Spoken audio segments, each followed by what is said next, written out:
ইনকিলাব মঞ্চের মুখপাত্র ও ঢাকা-৮ আসনের সম্ভাব্য স্বতন্ত্র প্রার্থী শরীফ ওসমান হাদীকে এয়ার অ্যাম্বুলেন্সে সিঙ্গাপুর নেওয়া হচ্ছে। সোমবার দুপুর ১টা ৫৫ ওসমান হাদীকে বহনকারী এয়ার অ্যাম্বুলেন্সটি ঢাকার হজরত শাহজালাল আন্তর্জাতিক বিমানবন্দর থেকে উড্ডয়ন করে। হজরত শাহজালাল আন্তর্জাতিক বিমানবন্দর সূত্র বিষয়টি নিশ্চিত করেছে।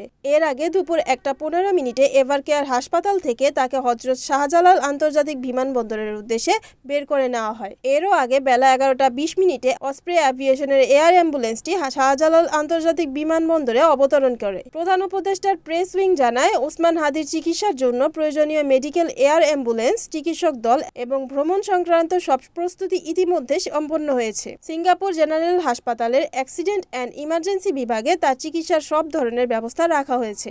এছাড়া তার চিকিৎসা সংক্রান্ত সব ব্যয় রাষ্ট্রীয়ভাবে বহন করা হবে বলেও জানানো হয়েছে। চিকিৎসা প্রক্রিয়া সার্বক্ষণিক পর্যবেক্ষণে রাখতে সংশ্লিষ্টদের নির্দেশ দিয়েছেন প্রধান উপদেষ্টা। বর্তমানে ওসমান হাদী শারীরিক অবস্থায় স্থিতিশীল রয়েছে এবং অপরিবর্তিত আছে। ওসমান হাদী ঢাকা-৮ আসনের সম্ভাব্য সংসদ সদস্য প্রার্থী। গত শুক্রবার দুপুরে ঢাকার পল্টন এলাকায় গুলিবিদ্ধ হওয়ার পর থেকে তিনি এভারকেয়ার হাসপাতালে আশঙ্কাজনক অবস্থায় চিকিৎসাধীন ছিলেন।